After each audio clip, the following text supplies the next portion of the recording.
नमस्ते, राम राम दोस्तों। एक विशेष टॉपिक जो हमारे यूनिट 1 नेट जेआरएफ की जो तैयारी कर रहे हैं, यूनिट 1 भाषा से संबंधित है। तो राजभाषा होता है। राजभाषा से प्रश्न हर वर्ष पूछे ही जाते हैं। यानी छोटा सा टॉपिक है, लेकिन प्रश्न उससे एक दो फंसता ही है। तो 10 मिनट शो में आज हम राजभाषा के रूप में हिंदी क्या है और हिंदी की संवैधानिक स्थिति क्या है, यानी हिंदी के कौन कौन से अनुच्छेद संविधान में डाले गए हिंदी से संबंधित, ये बताएंगे।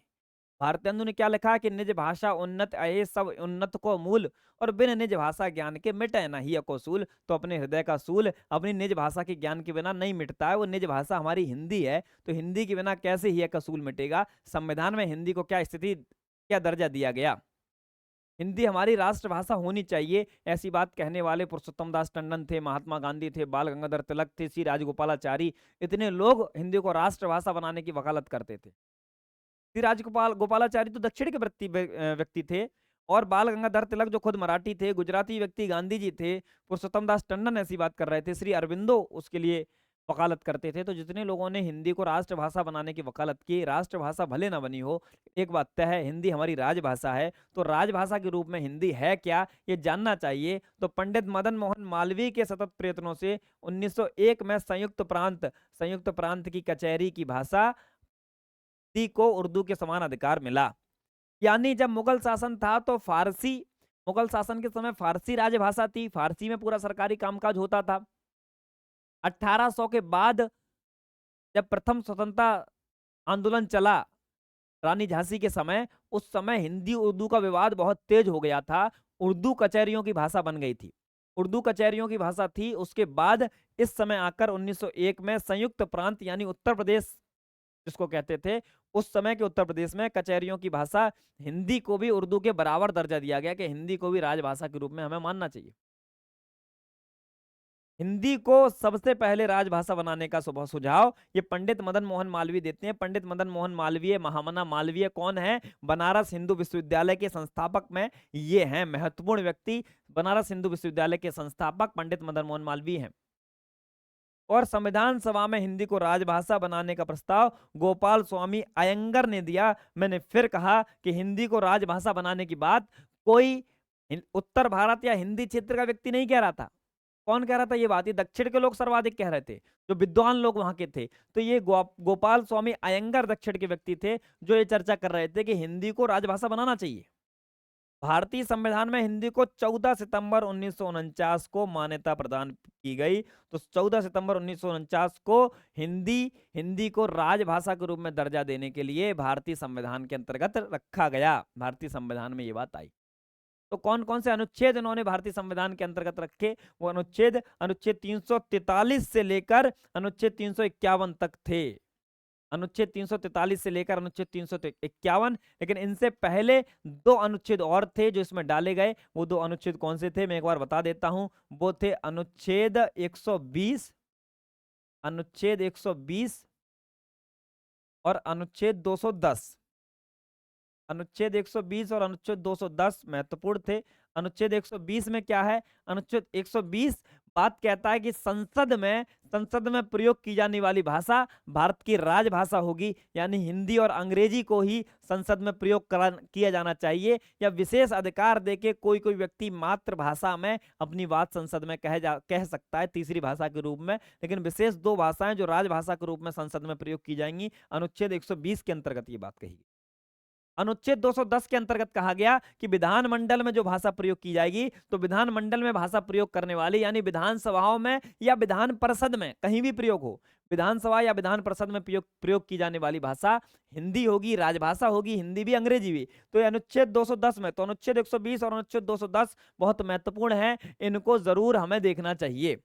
इसके बाद जो पूरा अनुच्छेद जो चलते हैं 343 से लेकर 351 तक, ये सारे अनुच्छेद बहुत महत्वपूर्ण है हिंदी के संबंध में। हिंदी हमारी राजभाषा होगी और देवनागरी हमारी लिपि होगी, ये बात अनुच्छेद 343 के अनुसार कही जाती है। तो अनुच्छेद 343 कहता है कि हिंदी हमारी संघ की राजभाषा हिंदी होगी और लिपि देवनागरी होगी, ये बात अनुच्छेद 343 कहता है।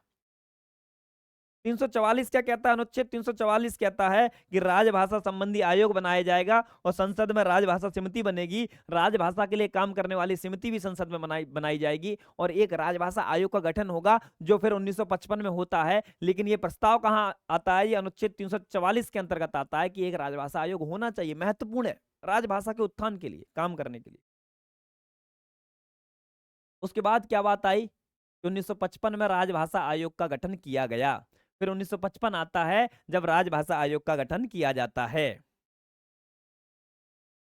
1955 में राजभाषा आयोग का गठन किया जाता है। मैंने अभी आपको बताया कि राजभाषा आयोग 1955 में बनता है, जिसके प्रथम अध्यक्ष थे बाल गंगाधर खरे, बीजी खरे, बाल गंगाधर खरे इसके प्रथम अध्यक्ष बनाए जाते हैं। अनुच्छेद 345 क्या है? राज्य में प्रयुक्त होने वाली भाषाओं में किसी एक या अनेक या हिंदी को शासकीय प्रयोजनों के लिए अंगीकृत करने से संबंधित, यानी राज्य में एक या अनेक भाषाएं, दूसरी भी बोल सकते हैं, लेकिन हिंदी को शासकीय प्रयोजनों के लिए रखना है तो अनुच्छेद 345 में यह बात कही जाती है, राज्य में प्रयोग की जाने वाली भाषा। अनुच्छेद 346 कहता है कि एक राज्य और दूसरे राज्य के बीच में अगर बात करनी है तो राजभाषा में होगी, यानी महाराष्ट्र को और उड़ीसा को बात करनी है तो दोनों की भाषाएं अलग अलग हैं, तो दोनों की भाषाएं अलग अलग हैं। उड़िया बोली जाती है उड़ीसा में, महाराष्ट्र में मराठी बोली जाती है, तो ये दोनों संवाद कैसे करेंगे? संवाद करेंगे राजभाषा में। राजभाषा यानी हिंदी और अंग्रेजी, तो हिंदी और अंग्रेजी दोनों में संवाद करेंगे राजभाषा में। यानी एक राज्य तथा दूसरे राज्य के मध्य तथा राज्य व संघ के मध्य, संघ यानी केंद्र सरकार के मध्य और राज्य सरकार के मध्य अगर भाषा में बात होगी तो वो संचार की भाषा वही होगी जो राजभाषा है, यानी आइदर हिंदी और इंग्लिश। राजभाषा में ही केंद्र और राज्य के बीच और राज्य के बीच संवाद होगा। स्पष्ट हो गई ये बात? अनुच्छेद 346 आर्टिकल 346 में कही जा रही है। कोई पॉलिटिकल साइंस नहीं पढ़ा रहा हूं मैं, विद्यार्थी समझेंगे ये पॉलिटिकल साइंस कहां से आ गया। कि वो अनुच्छेद हैं जिसमें राजभाषा के संबंध में, उसके उत्थान के लिए, उससे संबंधित सारी बातें कही गई हैं। अनुच्छेद 347 में क्षेत्रीय भाषाओं और बोलियों से संबंधित उपबंध है कि हमें क्षेत्रीय भाषाओं को बढ़ाने के लिए काम करना चाहिए, यह अनुच्छेद 343 में कहा गया है। तो अनुच्छेद 343 भी हमें ध्यान में रखना चाहिए। अनुच्छेद 348 उच्चतम न्यायालय और उच्च न्यायालयों, उच्चतम यानी सर्वोच्च न्यायालय यानी सुप्रीम कोर्ट और उच्च न्यायालयों यानी हाई कोर्ट्स, सुप्रीम कोर्ट और हाई कोर्ट्स में और अधिनियमों में, विधेयकों में, अधिनियम विधेयकों आदि में प्रयोग की जाने वाली भाषा का उल्लेख, यानी इसमें राजभाषा का प्रयोग किया जाएगा। सुप्रीम कोर्ट में, हाई कोर्ट में, अधिनियम में, कोई भी बिल आता है, कोई भी विधेयक जारी होता है तो उसमें क्या होगा? उसमें अनुच्छेद 348। अनुच्छेद 349 में कहा जाता है कि भाषा संबंधी विधियों के अधिनियमित करने के लिए विशिष्ट प्रक्रिया का उल्लेख हुआ है, यानी भाषा से संबंधित अगर कोई भी विधेयक आता है तो उस विधेयक को लाने की प्रक्रिया क्या होगी, उसमें राष्ट्रपति का हस्तक्षेप होता है। ये सारी बातें अनुच्छेद 349 में कहा गया कि अगर राजभाषा से संबंधित कोई भी विधेयक आएगा तो उसमें राष्ट्रपति बहुत महत्वपूर्ण भूमिका में हो जाएगा, तो वो राजभाषा से संबंधित विधेयक आने वाला वो 349 में कहा जाता है। 350 में शिकायतों को दूर करने के लिए अभियावेदन में प्रयोग की जाने वाली भाषा का उल्लेख है, यानी अगर कुछ लोग शिकायत करते हैं, कोई आरटीआई डालते हैं या कोई भी बात कहते हैं, सरकार से संवाद करते हैं, तो आपको उत्तर उसकी भाषा में देना चाहिए, राजभाषा में देना चाहिए। उनकी प्रतिक्रिया कैसे करनी है ये पूरा अनुच्छेद 350 में। 350 के काम में क्या कहा गया है कि प्राथमिक स्तर तक शिक्षा मातृभाषा में होगी, प्राइमरी एजुकेशन मातृभाषा में होनी चाहिए, यानी विद्यार्थी की प्राइमरी एजुकेशन उसकी मातृभाषा में हो, ये बात स्पष्ट करना है। यानी सरकारी स्कूलों में 1 to 5 तो हिंदी पढ़ा दो भाई, कम से कम 5वीं कक्षा तक तो हिंदी पढ़ाओ, कि वहां भी लपेटे हुए अंग्रेजी, फ्रेंच सब, तो ऐसा काम नहीं करना है। तो 5वीं यानी प्राथमिक स्तर पर मातृभाषा में शिक्षा हो। अनुच्छेद 350 का ये देखना है। 350 का खा क्या है? भाषाई अल्पसंख्यक वर्गों के लिए राष्ट्रपति द्वारा विशेष अधिकारी, यानी जो भाषाई अल्पसंख्यक हैं, जो कम लोग जिनकी भाषा कम है, उनको राष्ट्रपति द्वारा विशेष अधिकारी एक नियुक्त किया जाएगा जो उनकी भाषा पे काम करेगा। जो भाषा अल्पसंख्यक है, जिन भाषा के लोग ही कम बचे हैं।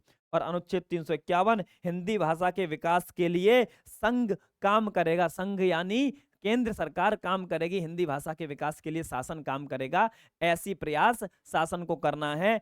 ये सारे अनुच्छेद संविधान के भाग 17 का पार्ट हैं। संविधान के भाग 17 में ये सारे अनुच्छेद आते हैं। संविधान के भाग 17, संविधान के भाग 17 में ये सारे अनुच्छेद आते हैं। और हिंदी के उत्थान के लिए काम करना है संघ को, राज्य को, शासन को, अनुच्छेद 351 में कहा जाता है। ये सारे अनुच्छेद हिंदी के अनुच्छेद हैं, हिंदी से संबंधित, राजभाषा से संबंधित सारे अनुच्छेद हैं दोस्तों। इन अनुच्छेदों का ध्यान आपको रखना है। ये राजभाषा से संबंधित, ये आप ध्यान रखेंगे। बस इतना आज 10 मिनट के शो में इतना पर्याप्त है। ये एक पूरा टॉपिक जहां से प्रश्न आता ही आता है, ध्यान रखना, रिवीजन कर लेना। धन्यवाद, राम राम।